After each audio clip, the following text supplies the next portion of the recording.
Okay, so hello everyone again. Thank you. Welcome to our February meeting.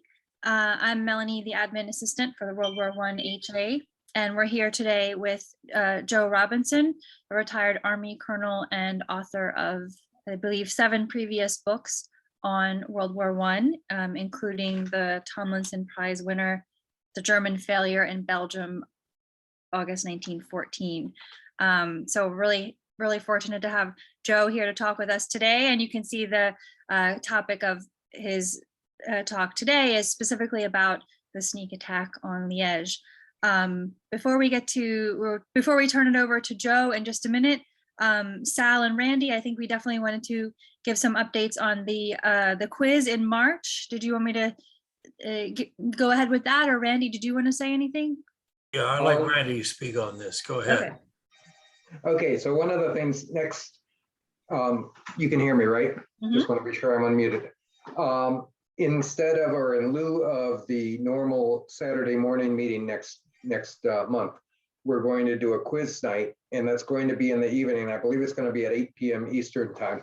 We'll get more details out to everybody, but the idea is it's going to be a World War I related quiz, and we'll have 6 different categories of 8 questions apiece, so 48 questions in total. And we'll see how good your knowledge is of World War I in general. We're still working out the details, but we'll get that out. Topics will include the AEF, the Western Front, other fronts, the home front, and technology, technology and war. So stay tuned and keep watching your inbox for more details. Randy, that's going to be on the 12th of March, Saturday again. That will be Saturday, the 12th of March. Yeah, so our same meeting date, the second Saturday, but as Randy said, it'll be an evening event, 5 p.m. Pacific, 8 p.m. Eastern. So feel free to, maybe you want to bring some beer or something else to make it a more social event. I just wanted to know if you ever got my card. Thank God. So I put out a couple of cards and forgot to put stamps on them. Sorry, does everyone have a question for us, or? It's so weird. Well, I'm glad that you got it. All right, let me just let me see here. Was yeah, who's just before Joe talks, we're looking for someone to speak on April 9th and on May the 14th. I'm short of speakers and I need speakers and topics. Please send me anything you want, and Melanie will give you my email so that you can give me, or my phone, I can give that too. But anyway, let me know. All right. Yeah, I'll get Sal's email up. I also put in the chat, many of you I know have already renewed for the 2021-2022 member year. It runs from November 2021 to November 2022. So thank you so much for everyone who has renewed. If you haven't yet renewed, I put the link for you to do that in the chat. You can renew securely online. There's also information on that link if you prefer to send a check. There's several renewal options, and as Sal and Randy can tell you, although we haven't been able to do as many in-person events because of the pandemic, have been working hard for the past 2 years to bring a meeting pretty much every month. And of course, the publication of World War I Illustrated with the next issue coming out in the spring, and our e-newsletter coming out also a little bit earlier in the spring. So the dues help support all these activities. So if you haven't renewed, please do. And if you're not sure of your renewal status, you can always ask me. And I'm going to also put my email address here, and contact me at that address. And I'll get Sal's email address as well. Put that up there for you if you have an interest in speaking for April or May. I think that's everything. So Joe, I've gone on too long and it's time to turn it over to you. Go ahead. I'm in no big rush. My name is Joe Robinson. I live in Pensacola, Florida, which is not quite as warm as California right now. So it's still pretty nice. Okay, I assume everybody can see this screen with a book cover on it. Yes, your screen is up there. Okay, good. This is a cover of a book that was published about, I don't know, a month ago. It was self-published, which was an interesting deal. First time I've done a self-publishing thing recently. So that was interesting itself, but it's on the same subject. It's on the subject of the Handstreich. And that's what we'll go talk about today. It's sneak attack. It was designed, the Germans designed a sneak attack to launch on Liège. And we'll talk about why they did that and how they did that. But this sneak attack was supposed to be launched on the Belgians. And the thought was that the Belgians would blow their house down and run away. Things did not turn out as planned. Okay, this is not what people call the Schlieffen Plan. What you always hear about and read about in books is a strong right wing. Keep the right wing strong. Brush the channel with the sleeve of the last grenadier, and swing all the way over. This Schlieffen Plan that has become part of the nomenclature of modern work covers both World War I and World War II, but it's not the Schlieffen Plan. So there is, of course, the questions with the Zuber books as to whether or not there was a Schlieffen Plan. But what Schlieffen envisioned was completely different than what Moltke envisioned. And we hear about that from from kind of a quick aside. Oh yeah, Moltke kind of watered it down, or he did something aberrant and that changed the Schlieffen Plan. He did change it entirely, but it was about a very easy to understand reason. And that reason is Holland. Schlieffen decided early on that he was going to go through Holland, period. He didn't care about the politics. The only thing he cared about was militarily, the only way to jump on the Belgians and pry them away from Antwerp would be to come at them at their flank, and the flank was in Holland. Moltke decided later on not to do that. And so the big difference is to include Holland in the war plan or not. Schlieffen did, Moltke did not. And we're not really talking about all of Holland. Early envisions had Holland being invaded on a broad front. But for the most part, it was an invasion over a very little area, which is a tail end of Holland, which sticks down into the Belgian throat, called the Maastricht Appendix.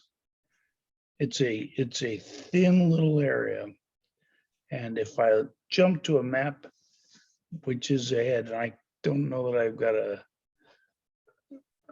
thing that I can put there, it's that little piece of Holland right there that sticks down from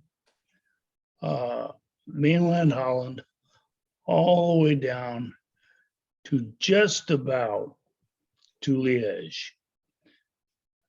As you can see from these dotted lines, Schlieffen was going to cross the Maastricht Appendix.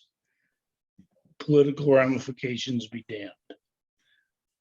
What Moltke did instead was to cancel that off and thread all of his armies through the city of Aachen.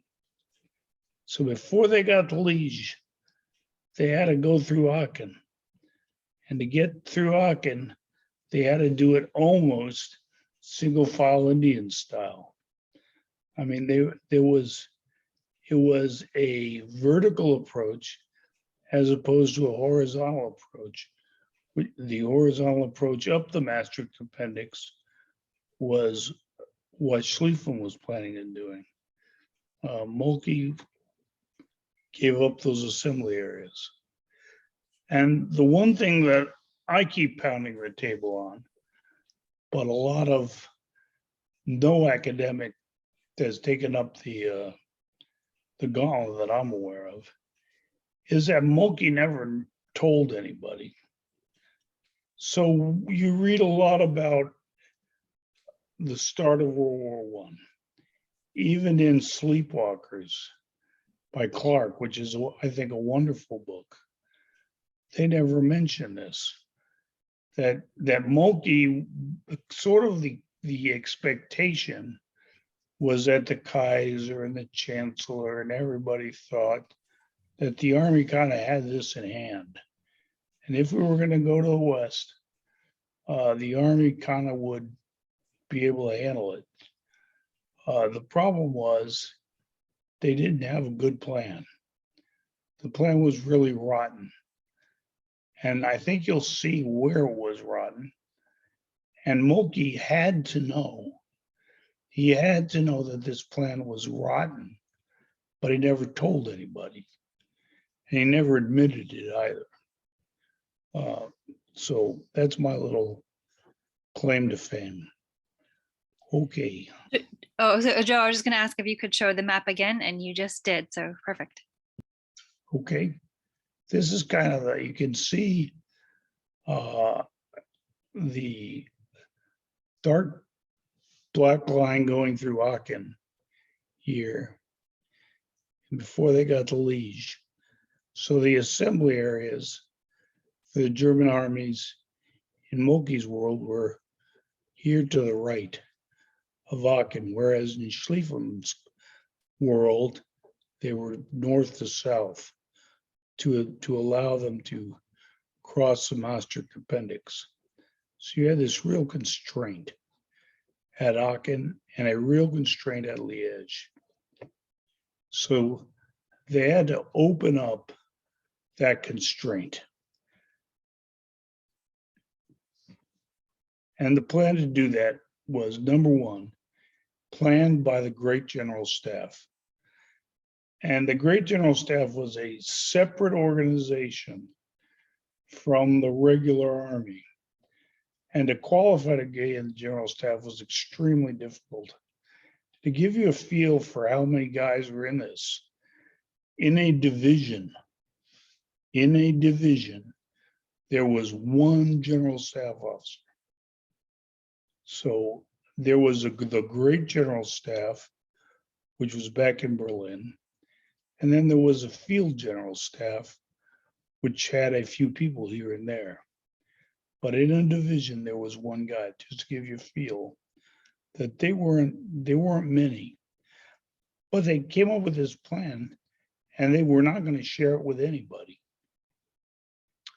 And the most important thing about this plan was that it was secret. And they didn't share it with anybody, not the Kaiser, not the people who had to participate, not the leaders who were in charge of it. Nobody was told anything.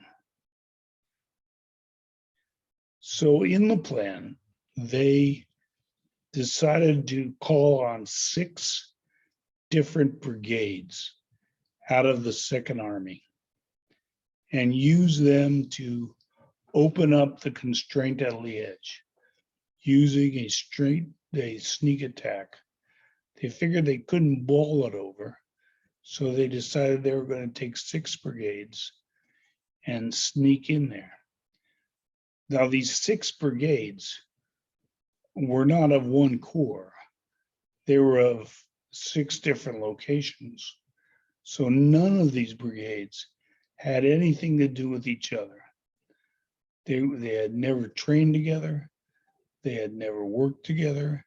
There were no relationships. They were just 6 separate brigades. The soldiers in those brigades were going to be utilized as peacetime strength. That means that they went to the garrison, they did their mobilization. Really, they did this before the mobilization, so they weren't able to do much. They had to take what they had and run off to do this sneak attack in peacetime strength, which gave them about 100 guys accompanying, and with the equipment of peacetime, no experience. And it was decided that this sneak attack, which was going to relieve the constraint, was going to be done at night. Now, the Germans did not really practice night attacks. I've read in some books where people say, yeah, they did, but they didn't. It was not part of the normal training environment. There was some night training, but very much not the norm, especially shooting at night. So what the Great General Staff decided to do was to give each of these brigades, who had no idea of the mission, they had no idea where they were going, they had no idea what they were going to do. They decided to give them a guide. So they gave them one guy who was going to take them to where they needed to go, show them where to go, and explain it all. That's one guy. He did not find out that he was going to go or to show up until the first day of mobilization. So he was almost a last minute pick. I'll talk about the 30 kilometers a little bit later. But what's important about this plan is that there were no bridge troops and no commo troops. So there was no allowance for anybody to communicate with anybody. So you had these 6 brigades, but there was no way to talk between the 6 brigades. The only guys who had radios at that time were the cavalry divisions, not even the higher headquarters of the cavalry, which is called an HKK. They had no radio. The Army had 1 radio. So Second Army had 1 radio. And the cavalry divisions each had 2 radios. But none of these infantry brigades had any radios. There was some wire to use for telephones. You may think that they used telegraphs, but telegraphy, whatever the word is, had been abandoned some years before that. So the only communication in the German army was telephone. Here are the 6 brigades, and this is using the schematic from the German book on the plan. You can see that each of the brigades had 2 or 3 regiments. They had, for the most part, a Jaeger battalion, a troop of divisional cavalry, 1 troop, probably about 60 or 70 sabers, and a light artillery battery. There are 2 mortar batteries in total. There was a Zeppelin, and in theory, there was a flight detachment, though it really never got off the ground. They had 2 mortars, a series of light artillery, and a bunch of different regiments. It's a little confusing because this whole attack was supposed to take place the night of the 5th and 6th of August. The war was started on the 4th. So they had to run over somewhere on the 4th and then attack the night of the 5th into the morning of the 6th. The morning of the 5th, somehow this division or this regiment and that Jaeger battalion were exchanged. So the brigades, which never worked together in the first place, now we're trading units the night prior. So you know how well scouts they were. Those 6 brigades were sent in on 6 different routes into the city of Liège. And this is where we come to talk about the 30 kilometers. These guys did not start out at Liège. The German border is back here. So they had to cross the border from Germany into Belgium and get to Liège, or the deployment to get to Liège, somewhere around where this crease of paper is. And from there to the German border was about 30 kilometers of mountainous terrain. And in that 30 kilometers, there were such things as rivers, hills, railroad tunnels, bridges, and all of this was just assumed away as though the brigade columns would be able to just fly over those 30 kilometers on the 4th of August very quickly without much problem. In reality, the Belgians tried to stop up all of the tunnels, mostly unsuccessfully. They put charges on all of them, but the dynamite was old and did not go off uniformly. They had one big collapse, but most of them did not. One of them actually rammed 17 locomotives into the tunnel. And I would think that 17 locomotives would be pretty substantial, but the Germans didn't think much of it. Okay. They had to cover this 30 kilometers. They each had a squadron of cavalry. So there was a little bit of cavalry in the brigades that could go forward, but not a lot. Certainly not enough to hold the railroad tunnels. Certainly not enough to capture all the roads intact. Almost universally, they were stopped by something called abattis, which is a easy tree blockade of the roads, which stopped the brigades from traversing easily along the roads. But by the 4th, they were pretty much all up to where the crease in the paper is, except for these guys. The guys in the very north had a special mission. They were the only brigade that had to cross the Meuse River.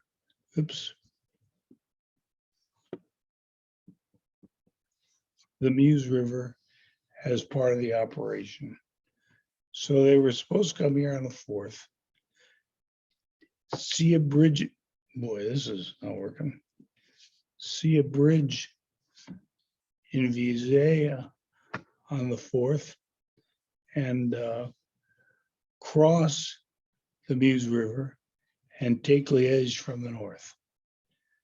The idea of these 6 brigades was to be kind of surrounding Liège, and as they went together, then the Belgians would run away.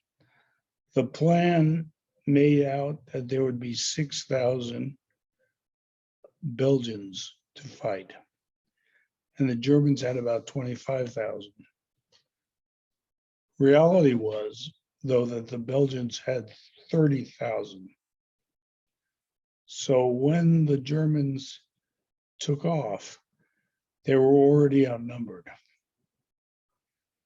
And when they went to take the bridge in the north, to go across the Meuse River, it didn't work. Neither does this. There it is. So the bridge of Visay, which was counted on very heavily to cross these brigades, actually was blown up by the Belgians the day before the war started. So the Germans never had a chance. They got to the bridge with their bicycle column and found that the bridge was blown up. Not to fear, there was a ford not too far away. And they could get to the ford and cross that way, except for in order to get to the ford, you actually had to cross Dutch territory. So the ford was ruled out. So that didn't work. As a result, these guys did not get into position on the 4th like they were supposed to. They barely got into position on the night of the 5th.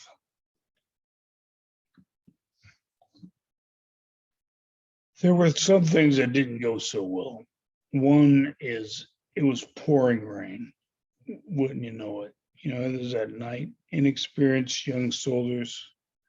It was raining like crazy.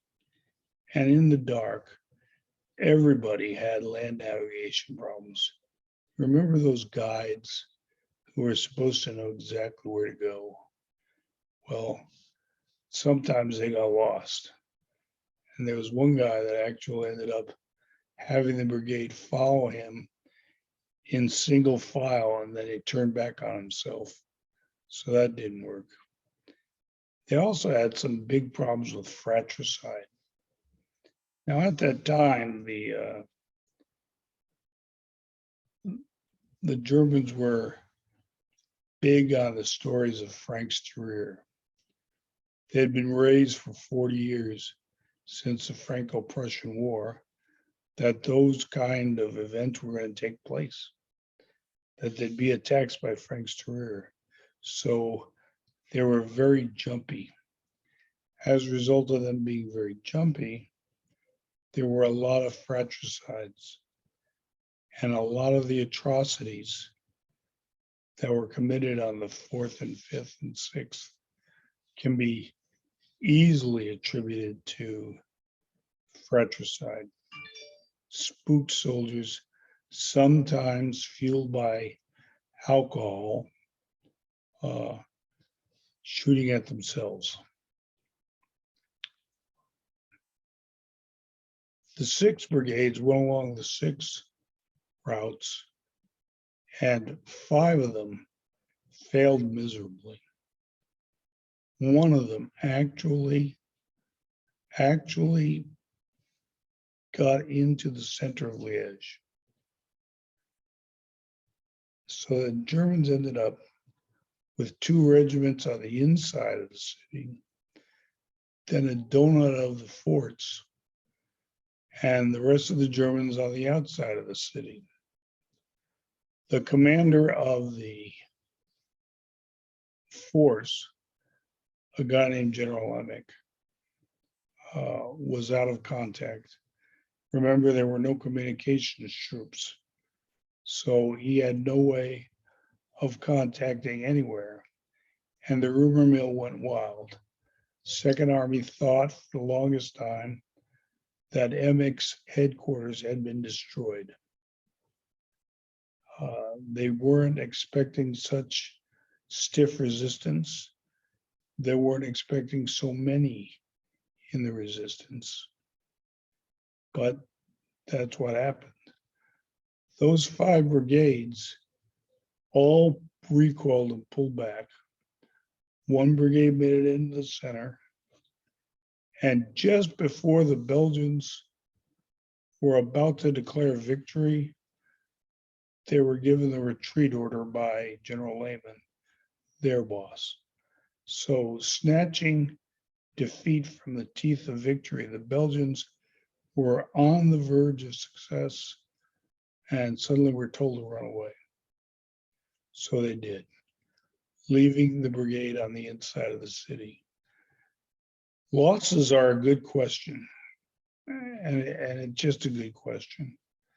There's a lot of different sources, some of which I can't replicate. For instance, Holger Herwig in his book, The Marne, says 5,300 Germans died, which is nothing compared to later numbers.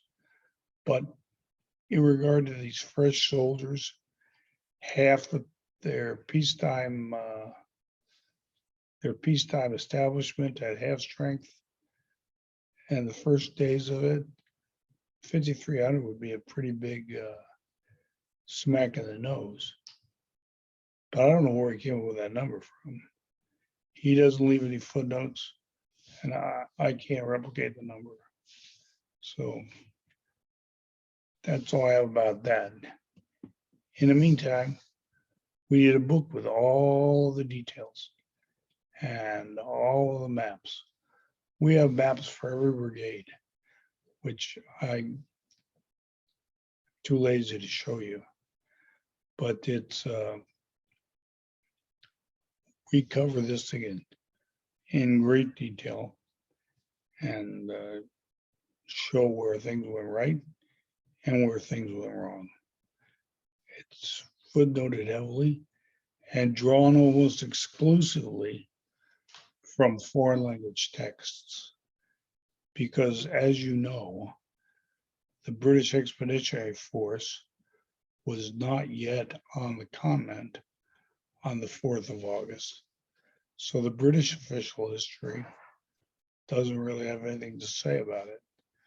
Therefore, in the English language textbooks, it's not mentioned. It's either not mentioned or there's just some little tutu on it.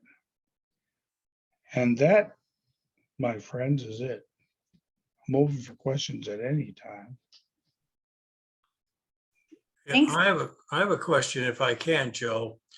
And that's this: were the Belgians aware that they were building up in Aachen the troops on their border? Yes. And the Belgians were kind of stuck.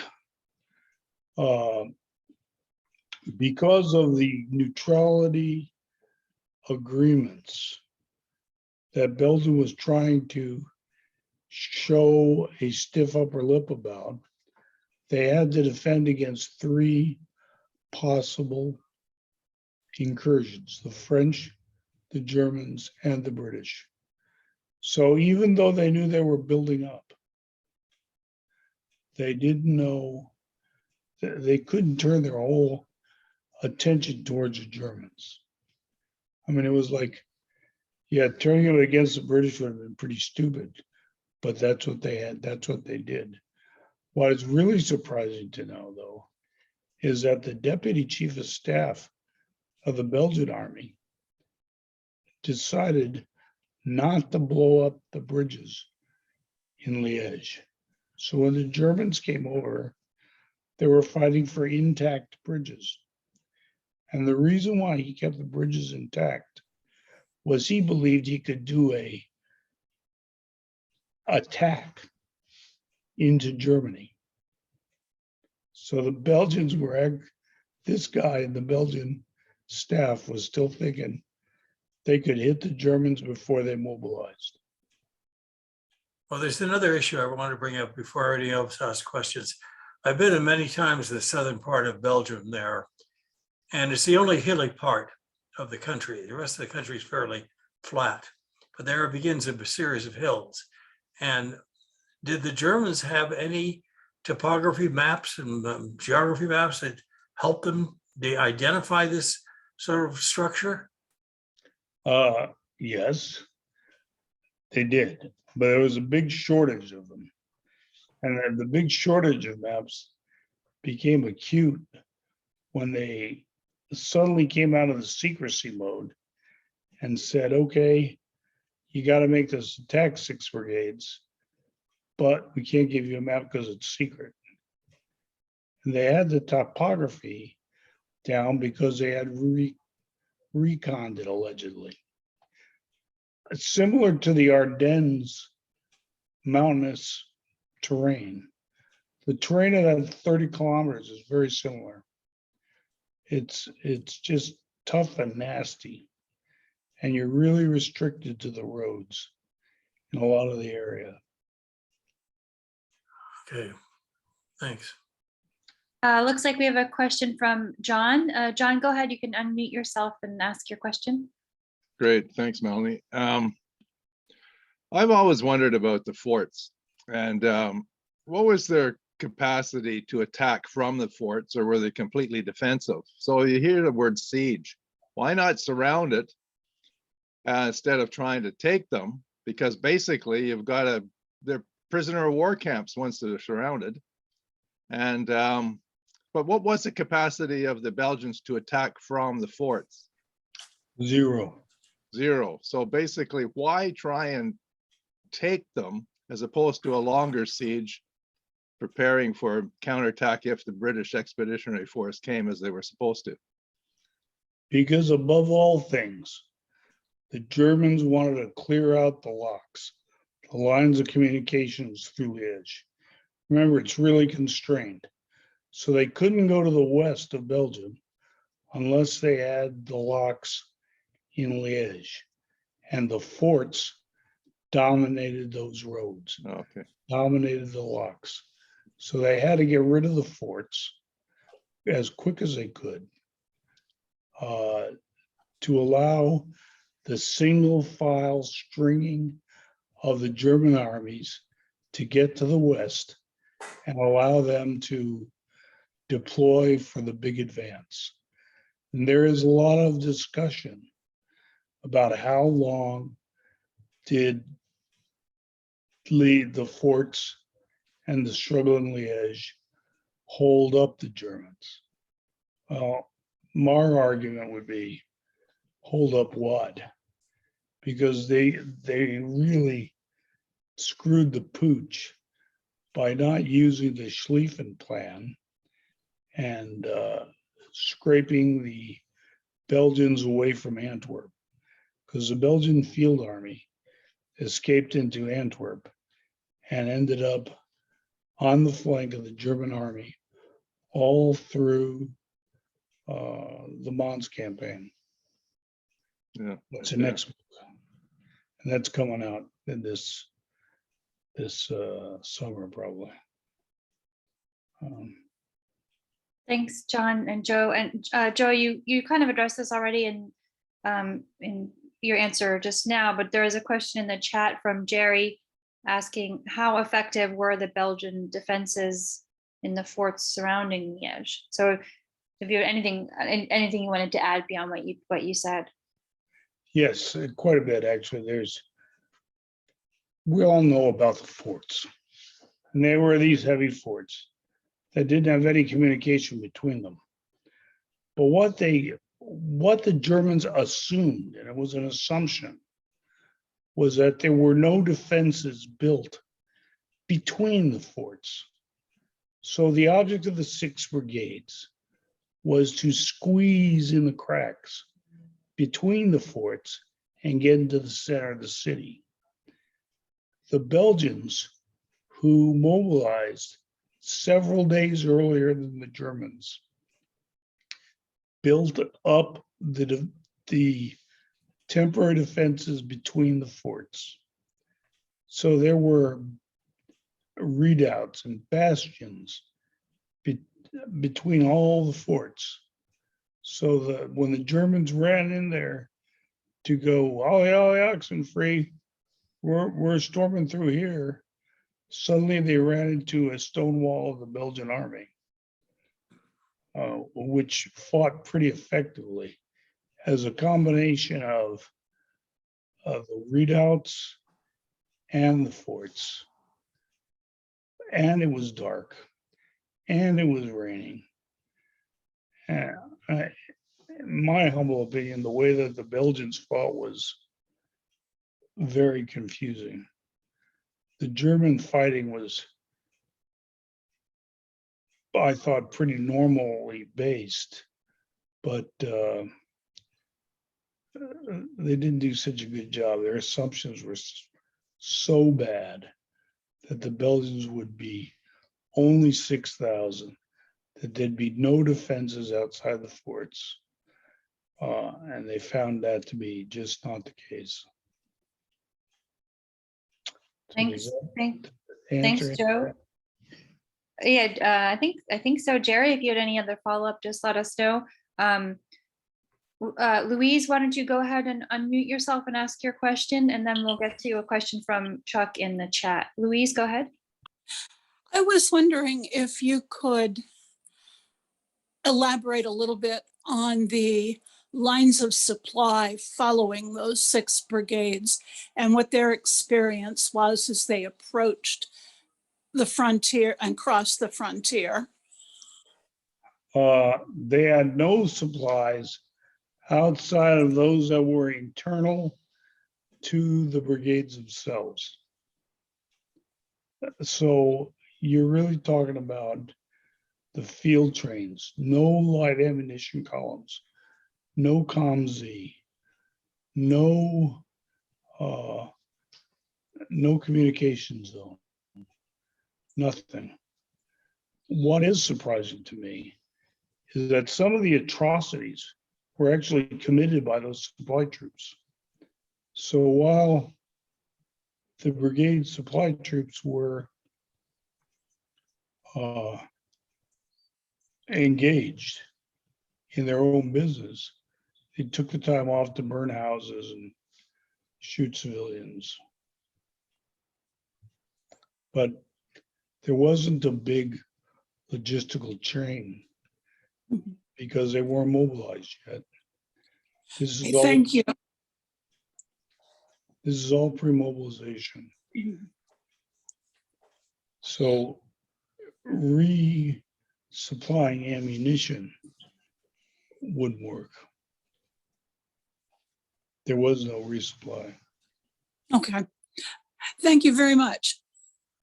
Yes, ma'am. Let's get to Chuck's question here. He asks, did the German brigade that made it into the heart of Liège have any effect on German attempts to take the forts afterward? That is, did it really matter if the one German brigade made it into the city? No, it did not. Good question. What did make a difference is that the Belgians all left.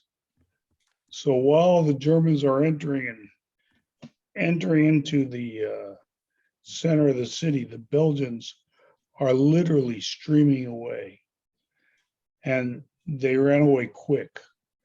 So the Belgians had the troops in the forts, fortress troops, but they also had one of their divisions. Their 3rd Infantry Division was in Liège, mobilized, ready to go, and was winning the battle to the east of the River Meuse when suddenly they got the order to run away. And when they got the order, they didn't hesitate. They ran away, and that brigade punched through, and they just kept on running. And they never stopped. They didn't stop until they reached the rest of the field army, which was quite a ways away. Good question. Thank you, Joe, for the answer. Thanks, Joe. We have a new question in the chat from Chandler. Do you want me to read this out, Chandler, or did you want to ask it yourself? Go ahead. Go Okay. ahead, Melanie. So he's asking, I have recently read that the reason, I never say his name right, sorry, Moltke. it chose not to go through Holland was to preserve Holland as a neutral conduit for trade and logistics. What are your comments on this? That is the standard word, and it's actually based off a comment by Moltke himself, where he said that it's the windpipe that provides us vital resources from America. The problem with that, the whole concept is the Schlieffen Plan was entirely based off speed. So the idea was get to the French as fast as you can, knock them off, and then transfer your army to fight the Russians. And Moltke, in his windpipe theory, was talking about a very, very long war, while still playing halfway with the fast war. So he needed to make up his mind as to which way he was going. And he didn't do that. Excuse me, do you know when Moltke made that windpipe comment? I'm guessing a little bit here, but I would say it was probably around 1911, 1912. Okay, thank you very much. Thanks, Joe. We have a question from George asking, can you elaborate on the fratricide amongst the German troops? Were they in firefights with themselves? Yes, in some cases, that's absolutely true. In the dark, they were, especially in the north, they were in firefights with themselves. And there were two things that people tried to do to stop this. The officers try to take charge and unload the German rifles. So now they're going into an attack with an unloaded rifle. But the idea was to unload it to stop wild firing, which included fratricides. It was the second one that came to mind. And I don't remember it. Old age, old timers. No worries. Any other questions? Feel free to put it in the chat, or also just go ahead and unmute yourself and speak up. Let me just see if I'll scan the. Well, I've got one. Go ahead. I have read that the Kaiser asked Moltke to turn his forces. The Kaiser was very concerned that the invasion in Belgium was not going to work, and he thought it would be better for them to go to Russia first. And what are your comments on that, or have you read otherwise? No, it wasn't a deal that the attack on Belgium wasn't going to work. The Kaiser wanted to delay things because he had been given hope by the ambassador in England, Lichkowski, that Britain would not enter the war if they did not attack France. So what he did is he said, okay, let's turn it all around and just attack the Russians. Well, it was too late to do that. And two reasons why. First of all, in 1913, the Germans had ended their planning for an attack to Russia. So if you figure that Germany is a power and they're going to be attacked, they had originally two plans, Auf March East and Auf March West. One was if the attack was going to best be handled by a deployment towards France, they would do that. But if it was best answered to a deployment to the east against Russia, they would do that. But the trouble is, in 1913, they did away with the east. So the one and only option was the West. Didn't matter who attacked them, didn't matter when they, whatever you did, if you're gonna go to war, the Germans were going to attack France. Period. That's the only war plan they had. So what the Kaiser wanted to do was to attack East and not attack France. Well, it was kind of too late for that. Number two, you'll hear the part of the complaint with Moltke when he said that was they had to turn around the 16th Infantry Division, which was already taking the railheads in Luxembourg as part of the kind of the sneak attack on Luxembourg, which worked out pretty good, except for they recalled the attack. Did that answer the question? That certainly does. Thank you, Joe. Yes, sir. Thanks, You have Joe. another one, Joe. John, go ahead, and then we'll get to a couple more questions in the chat. Go ahead, John. Okay, thanks. So just before the attack on Liège, what were the German plans beyond Liège? And then how much did that change because of what happened at the battle? And what did they learn? And what did they learn? But I don't first of think- all, what were their plans beyond Liège and how did the battle change it? Well, there was an objective plan, and then there was kind of what's the plan. So remember, the secrecy thing is over everything.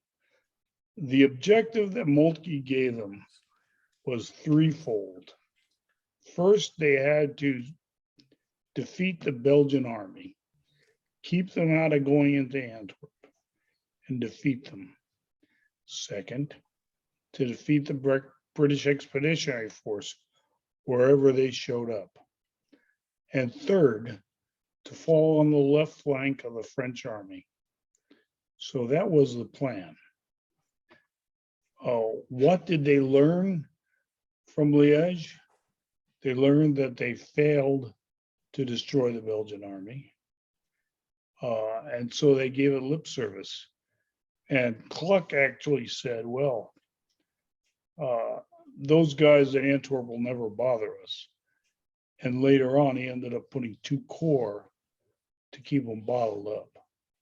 So sort of changed his tune a little bit.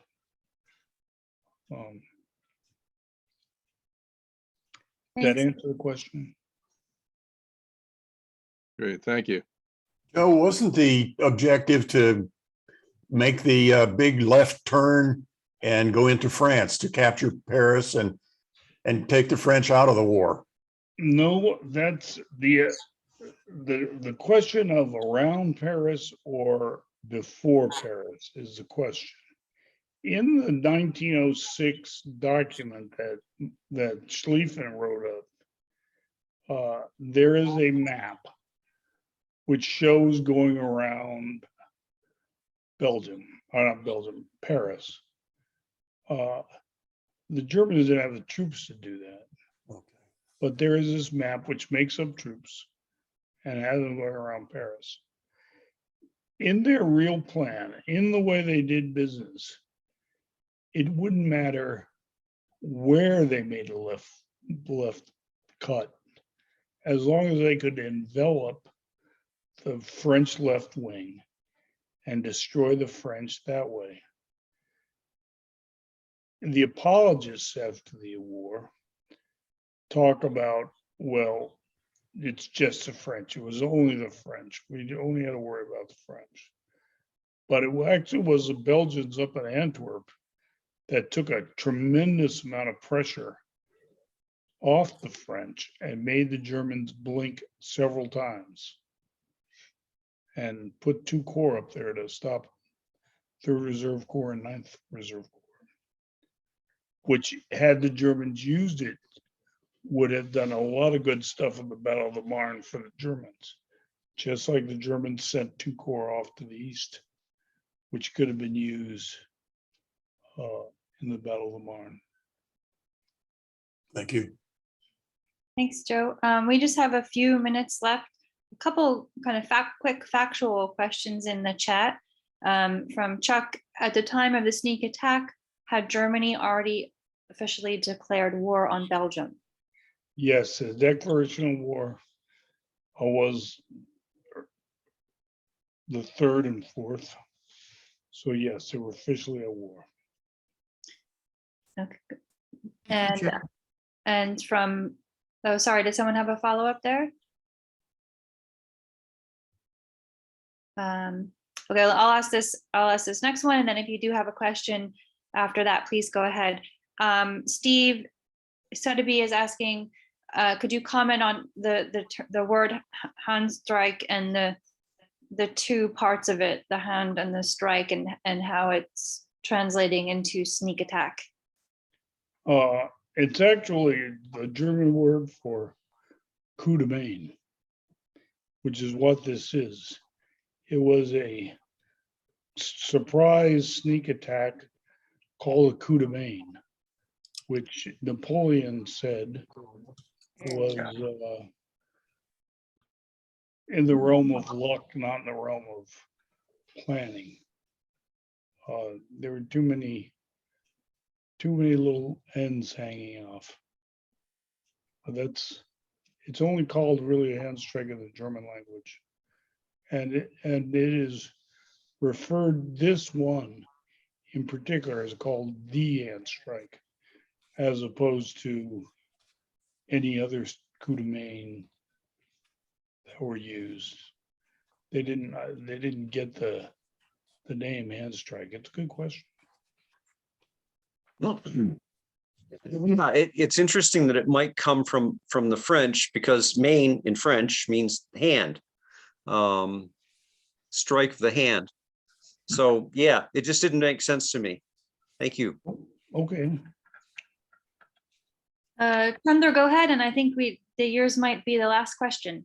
Okay, I'm just wondering about the wonderful image on the cover. Where did you get that? Or is that from a contemporary poster or? From a contemporary magazine. Okay, that's an amazing graphic. Don't know what I did here. End slideshow, click to exit. No, there it is. Yeah, that's it. It was from a contemporary magazine, and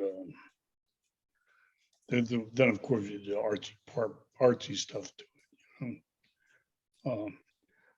I have these books. They're on sale on Amazon. I have a bunch. If you local guys wanted to buy a bunch and sell them for a lot cheaper. It's a fun little story. You discover that there was a lot of stuff that was sort of left loose, and that you would have thought that the great general staff would have fixed up by having years and years of time to work on it. Whoops. And Joe, I'm also putting the name of your other book about this topic, the German failure in Belgium, August 1914. I put that in the chat as well for people who want to check that out. I think that's about time, all the time that we have. Joe, anything else that you wanted to say before we wrap up? Thanks for letting me come. Oh yeah, this was fascinating. Yes, Joe, you did a very good job, and we thank you for it. Tom Snyder, do you have email, please? If you're still there. Yeah, I'll put it in the chat. All right, thank you. And just before we wrap up, so again, our next meeting is the same meeting day as usual, the second Saturday in March. This will be March 12th, but the time is different because we are not having a standard meeting. We're having a quiz. Just some of you, if you missed that announcement at the beginning, we're having a World War I quiz. So start brushing up, and this will be free and open to everyone.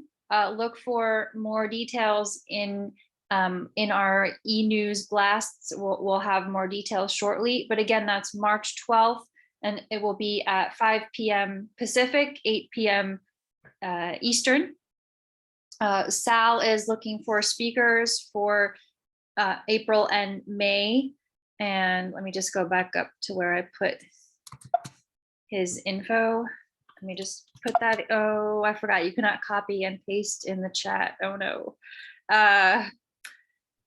It's there, it's right there. Yeah. So you can scroll up in the chat to see it there. And you can always also get his contact information from me. The admin address is admin@www1ha.org. I'll put that in again. And if you haven't renewed for 2021, 2022, if you're for your membership, we encourage you to do that. If you're not sure what your membership status is, you can email our admin address and I will let you know. So I hope to see you all on March 12th. Randy, Sal, anything else that you wanted to say? No, I just look forward to the one in March. I think it'll be great. Yeah, it'll be a lot of fun. Ditto here. You covered everything. Thanks. Thanks, Melanie. All right, super. Melanie, will Yes, you go be ahead. sending out the link to the recording to everybody afterwards?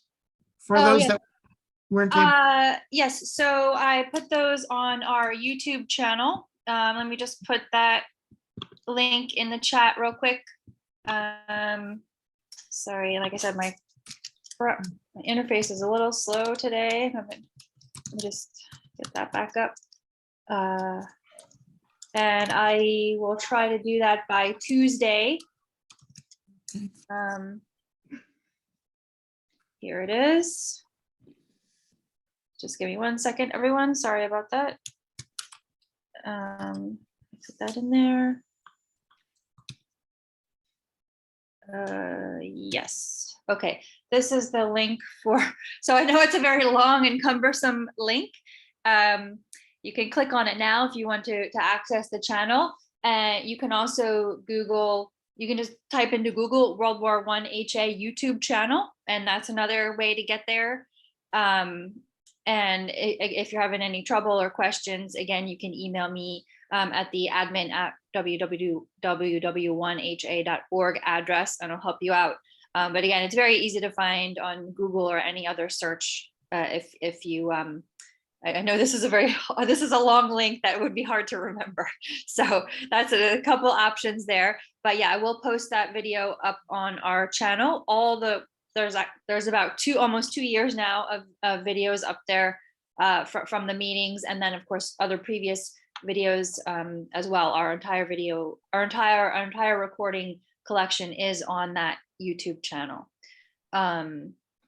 So thanks, Chuck. Does that answer your question? Yes, thank you so much, Melanie. Yeah, my pleasure. And thank you, Joe. Thank you, Joe, for a fantastic presentation. I'm glad you liked it. We have a Facebook group called World War I German History, which is very active. And is that I'm assuming that's a publicly searchable group on Facebook? That's correct. Okay. World War I German History. So I'll just, how many people about were in this? 51. yeah, we had, 51 people. Really? Nice Yes. turnout. Very good, Joe. I'm I impressed. appreciate that. You're very welcome. Yeah, Thank thanks, you. Joe. This was really fascinating. Thank you so much. All right, everyone, we'll wrap up for today and we'll see you on March 12th. Thank you so much. Have a good afternoon, or actually I was gonna say have a good morning, but it's almost noon here in California. So everyone have a good afternoon. Thank you. Thanks all. Bye. Bye-bye. Bye, everyone.